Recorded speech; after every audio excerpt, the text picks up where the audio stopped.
So the last week I had dinner with an Avenger and I spent 5 hours with a billionaire. And today I want to share how that all happened and some of the cool lessons and insights from those two experiences. Welcome back to another episode of #Winning. Uriel Kanger, CEO and founder of Healthpreneur. Just got back from a week-long trip. I was actually at our house in Mexico. We're on the final couple weeks now before it's all done. So Amy and I were there just looking at, finishing touches and all that good stuff. Then I was off to a mastermind in Newport Beach that I've been part of for almost 7 years now. As you know, I'm a huge fan of coaching. I don't just promote it, I consume it. I'm a product of coaching. I've been in the coaching groups and masterminds since 2010, and I've invested more than $1.4 million in my own development, because how could I possibly expect you to invest in yourself if I don't do the same for myself? So when I was in Mexico, we're at the house and we're walking back to the Thompson Hotel. So it's about a 4-kilometer walk. Really nice. We love to get to the airport, get to the hotel, walk up to the house, walk back. So we walk to the house. It's all these hills. It's a really good workout. And we're hanging out. And then we're like, cool, let's walk back to the hotel now. So we walk back to the hotel and it's super hot. It's like 35 degrees Celsius with humidity and we're like dripping sweat. And so we leave the private development in which we're building and we're walking back down the hill. And a couple cars pass, and then 10 seconds later, this big white Navigator type of car reverses back up the hill. And I'm like, hold on, I know that car. And they stop right in front of us, and it's Victor, who's one of the drivers for some of the residents in the community. And in the passenger seat is Ricardo, who is actually the head of sales for the whole development. We actually spoke to him to buy the lot and the property 2.5 years ago when we started this whole project. We actually never met in person. So he's like, Judy, come on in, we're gonna give you guys a ride. So we get in the car, they give us a ride. Which is 5 minutes back to the hotel. And in the car, he's saying, yeah, I was just hanging out with Jeremy Renner, who's at one of the villas. And I was like, hold on, Jeremy Renner, Avengers, Jeremy Renner? He's like, yeah, for sure. And so he's showing me pictures and stuff. We're like, yeah, we were just at the beach club and hanging out. And I was like, huh, cool. And I was like, well, if he wants to see the house, by all means, we'd love to, to have him over and show him around if he's considering buying in the development as well. Anyway, so they drop us off at the hotel, and then I get a text message from Ricardo a couple hours later saying, hey, do you want to join us for dinner? And I'm like, sure, yeah, why the hell not? So so dinner time comes around. We meet them at the restaurant at the Thompson, and we're sitting down for 3 hours having dinner. Myself, Amy, Ricardo, and then Jeremy and a friend of his who's there with him as well. And I'm like, dude, we're literally having dinner with an Avenger here, okay? And it's super chill, super normal dude. Obviously, I didn't realize he had gone through such a horrible accident a couple of years ago. So he's telling us about that whole story. I would never even know just looking at him that he went through all that stuff. He looks really good. So it was just cash. It's so interesting.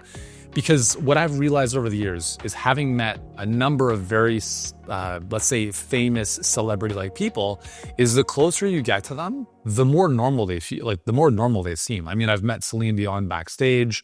I've met some really high-level pro soccer players earlier on in my life, and I was like, oh my God. And then you're right beside them and you're like, oh, you're just a dude. And that was really cool. It's just this reminder of no one's too cool for school. We're all the same, right? We all, do the stuff that humans do. But nonetheless, it was really cool, because it was a good reminder of, and the whole purpose of what I want to share with you here is extending your runway.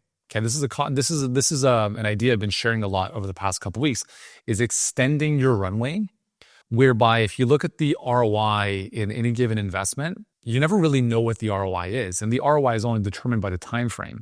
So I was actually, I'll come back to this story in a second, but when I was in Newport, I was talking with a couple guys who are new to the group. And, they were thinking about we're thinking about were we going to see much of a return? And I was like, hey, can I offer some advice if you're open to it? They're like, yeah. I said, just take that out of your vernacular. Don't even think about, will I see a return? Because it's such a small way of thinking about anything. And I just said, listen, do you know why I've been part of this group for almost 7 years? There's a reason I'm part of this group, right? I don't necessarily attend all the calls. I don't go through all the trainings, but when I come to these events, I get to connect with amazing people and just kind of reconnect with my tribe. And I also shared 2 stories of how tangentially, if that's even a word, 2 different people in the group introduced us to three separate people that those three introductions alone were worth the investment in the mastermind over the past 7 years. And so that would never have been something I looked at when I first had the enrollment call of like, well, yeah, like I'm looking for three specific introductions. Like none of that stuff happened. Like, and it's not even in the top of my mind at the time, but these are things where I'm saying, like, if you lengthen the time horizon by which you measure success or ROI, you can never fail. Because even tactically, like if I'm looking, okay, like, yeah, like I want to get this one thing dialed in so that, our marketing is better or whatever it is, 3, 4 years, 5 years down the road, there are things that are going to open up that you're not even aware of right now. And so I just encourage them to think bigger and extend the runway. And I just said, hey, listen, like if you vibe with the tribe here, you'll get more value than you'll know what to do with, assuming you're the type of person that extracts value. So just stay in the community and that's it. So I've always been very aware, like the only reason I'm able to have dinner with Jeremy Renner is because I put myself in situations that allow those things to unfold.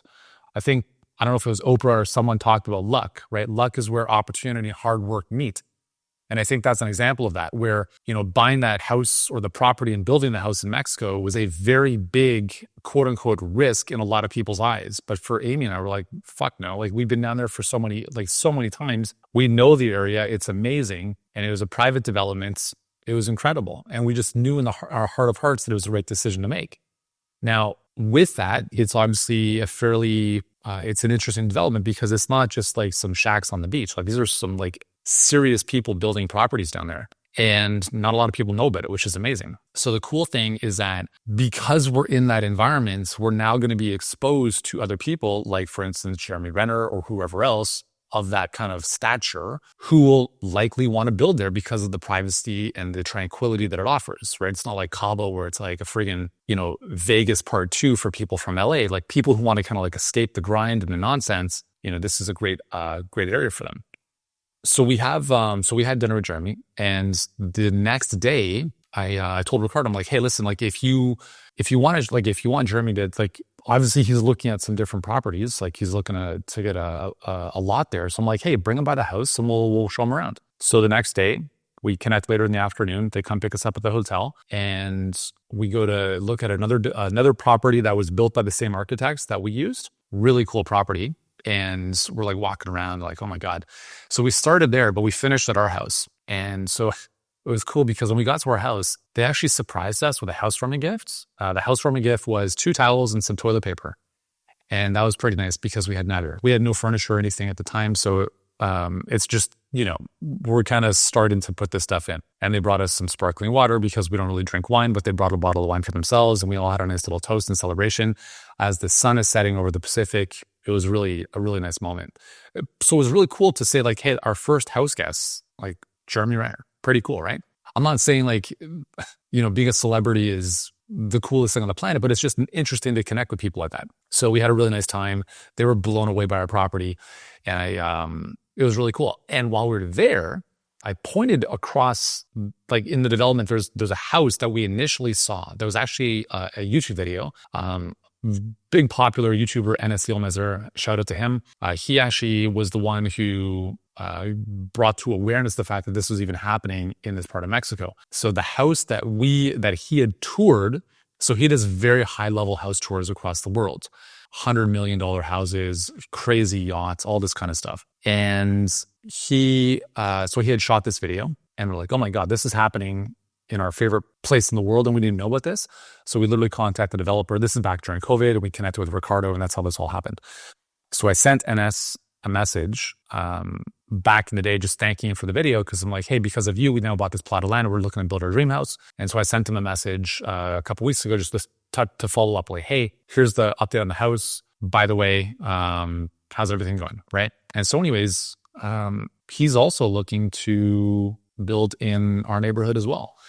And it's going to be really exciting to see how this community develops with some really amazing people from all over the world. Our next door neighbor, actually, who's in the process of building their house, is the CEO of the entire development. He is a multi-billionaire, and he even wrote the foreword to one of Donald Trump's books.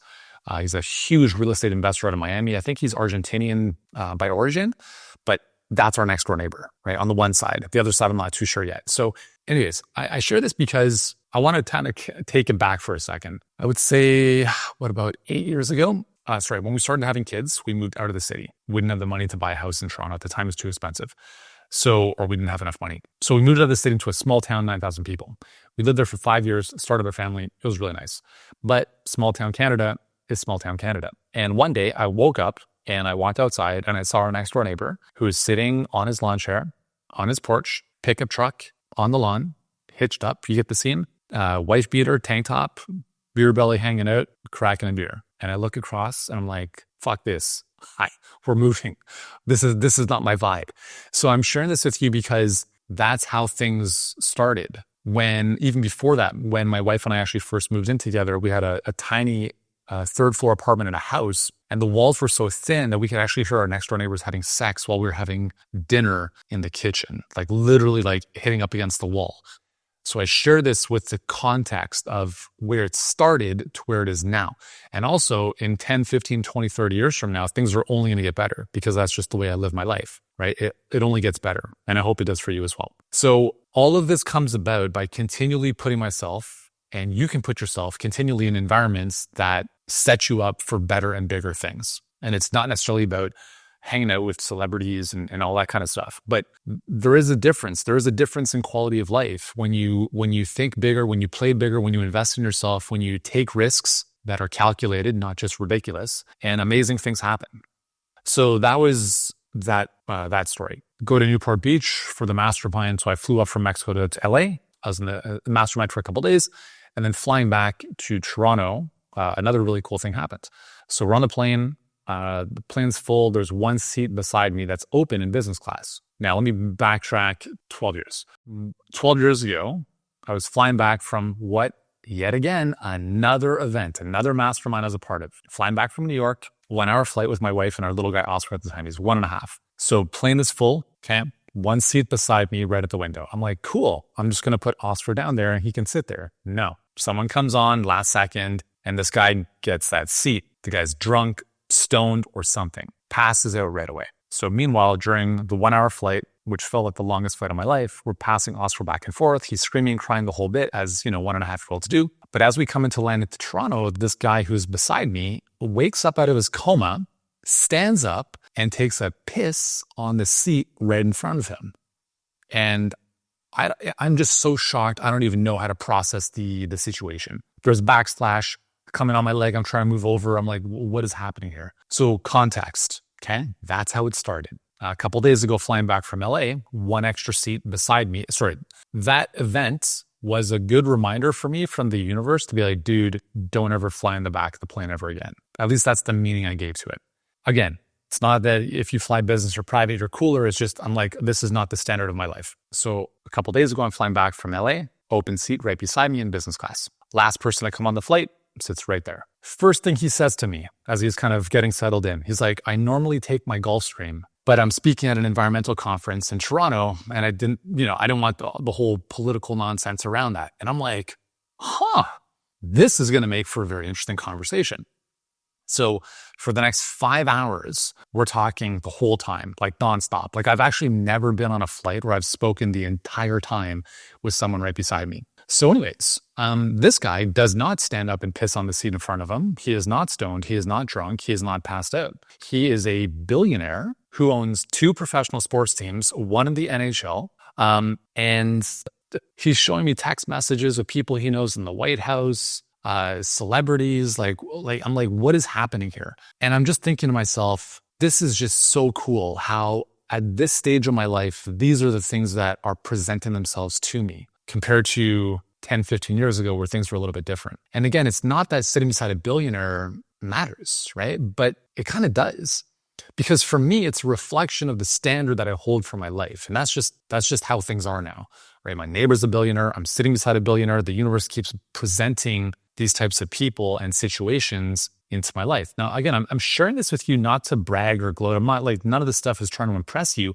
All I'm trying to do here is to remind you to keep playing the game and to extend your runway, because there are things that will happen for you in your life in 5 or 10 years you can't even imagine right now. But the only way those things are going to happen is if you keep playing the game. I shared this with my clients yesterday. I said, guys, like I've seen this play out several times, thousands of times. You can't see around the corner because you've not been there before, but I have, right? I've played this game. I've run this race thousands of times with other professionals or other health professionals just like you. I know like there are moments where everything is great and moments where things are tough. All I ask of you is to just keep going. I promise you we'll be with you every step of the way. Just don't give up. Because when you give up, you essentially just dissolve any of these types of opportunities from coming into your life. And I don't know what those opportunities are going to be. I don't know if it's sitting beside a billionaire or being introduced to someone who could transform things in your life in a big way. But you cannot have those opportunities if you're not in the right rooms. And you're not in the right rooms if you just stop playing the game in the first place. So anyways, I'm sitting beside, I'll just call him the billionaire. We're having a 5-hour conversation and I'm asking him like, what is it? And I'll share just a quick lesson that he shared with me. I was asking him like, so you and 6 friends that they grew up in Toronto, became very successful. And I said, well, what is it about the 7 of you guys that allowed you guys to have that level of success? And without hesitation, he said, we're all about accommodation, not about being right. And I was like, I was like, what do you mean by that exactly? He said, in life, a lot of people are trying to be right. So much so that they compromise their ability to win. And he was more interested in doing what was right as opposed to being right. And I was like, that's good, right? It's not too far from something I believe as well, right? Because I think a lot of people are so committed to their small beliefs that they're trying to prove other people wrong all the time. And it's like, cool, you won, but did you really? Like you lost the whole sale, you lost, whatever the thing was. So there's some cool stuff that was shared, but I also asked him, what was it about, so when he was like his drive, the stuff he's created in life. I said, where did that come from? Did that come from parents? He's like, yeah, for sure. My dad is a big influence on me. He always encouraged me to take action and take calculated risks. And I think this is important because, my parents were somewhat similar, right? They always encouraged me to kind of venture forth. And I was telling them, I'm like, yeah, man, like, and there's so many similarities that we had in terms of how we thought, right? Just the belief that everything's going to work out for us, like thinking big and taking bold action, but obviously at a bit of a different level in his case. And I thought, and I was saying to him, I'm like, it's really, really sad because we speak with we've spoken in the last year alone, probably, I don't even know how many thousands of health professionals and coaches who are like, yes, I want this dream, but I'm scared. And it's like, it's so shockingly sad how many people let fear ruin their life.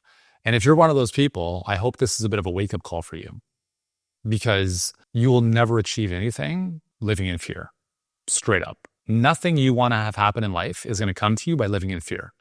And if your parents brought you up in a way that's very constrained and very constricted and very safe, you got to break that mold because you will never get what you want in life, allowing fear to run your life. And that is something I can say with 100% conviction.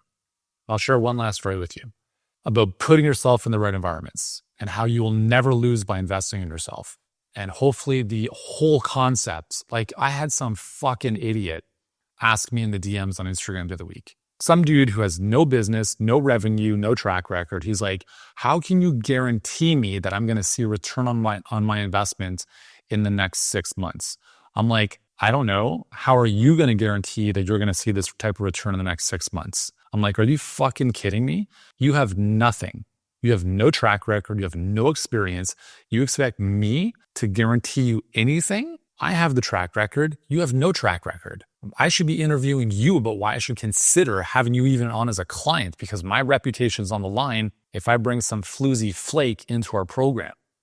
Again, where's this going? Again, extending the time horizon. It's not about making the ROI in 6 months, 6 weeks, whatever. It's about how can I learn the skills? How can I build the confidence that I need to become who I want to be in the future?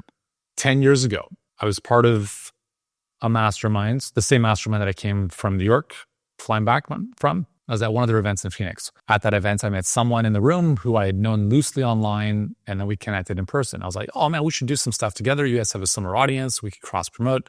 So we did. We became one of their top partners, joint venture partners at the time. And because of that, I was invited to a small mastermind they were hosting in New York City. I go to that event, which was a separate event from the other New York City event. I go to that event, 10 people in the room. One of the people in the room is Reed Tracy, the CEO of Hay House. And forever, I was like, I want to publish a book with Hay House. Pretty cool, right? Now I'm in the room with the CEO. So I introduced myself. I'm like, hey, Reed, love Hay House, love everything you guys stand for. Would you be open to a conversation about a book I'm thinking about that I think would be great for your company, for your house, for your Hay House? He's like, for sure. We connect a couple days later. The next day he sends me a proposal. We sign it. We're off to the races.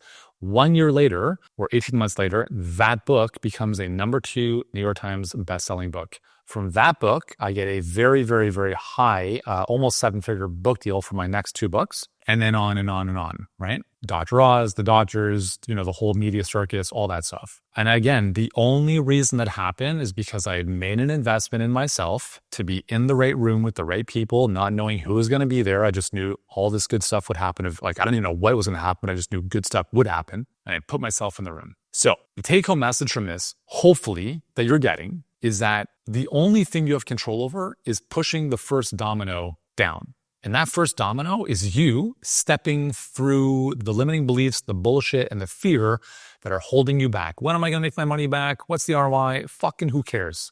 Push the domino down, move forward, invest in yourself because you don't have all the answers. If you did, you'd be where you want to be, but you're not, okay? You push the domino down and you just move one step forward. You don't know what's going to be around the corner, but you know by putting yourself in environments where you're going to learn, where you're going to build skills, where you will meet people, that amazing things are going to happen for you. And it's impossible to know what those are. You just have to have faith that they will happen. Because if you don't do this, you will never get where you want to go. And I share this very directly because I've seen this for the past 20 years, is that if you think you're going to get where you want to go by yourself, if you think that doing what you're doing right now is going to get you to where you want to go, if you think that investing in a coach or a mentor or something is expensive, you will never achieve your dreams. Never. And here's why. Because it's a mindset. It's a mindset that says, I want this, or I don't think I need this because I have all the answers. And both those mindsets are like fucking anvils holding you down. And I'm very passionate about this because I cannot stand people who say I want something, but are not willing to pay the price. And I'm not talking about money. So either stop talking about it or do something about it, because I have little space in my life for people who talk a big game, who don't back it up. And if you're watching this video, if you're on this channel, I appreciate you for spending the time and for your attention. And it means a lot to me. But what means more to me is that you actually put this stuff into practice. And I don't care if you work with me. It doesn't matter to me. But you have to invest in yourself. And you probably already have done so. Like, you went to school, you probably spent a lot of money and time developing technical skills. But you also have to spend the time and money to invest the business skills, because it doesn't matter how good you are if no one knows who you are. And no one will know who you are if you keep playing by yourself, hiding behind your computer, stuck in the 4-wall clinic, and not putting yourself in environments where you can be exposed to new opportunities. So hopefully this video has resonated at some level. If it has, let me know in the comments what has found its way into your soul. And I look forward to seeing you in the next video. One of my favorite quotes is by Richard Branson. It goes like this: courageous people may not live forever, but cautious people don't live at all. And it's a really powerful reminder, especially for us entrepreneurs, that to build a great life, to create a great business, it's not easy, and it requires a tremendous amount of courage.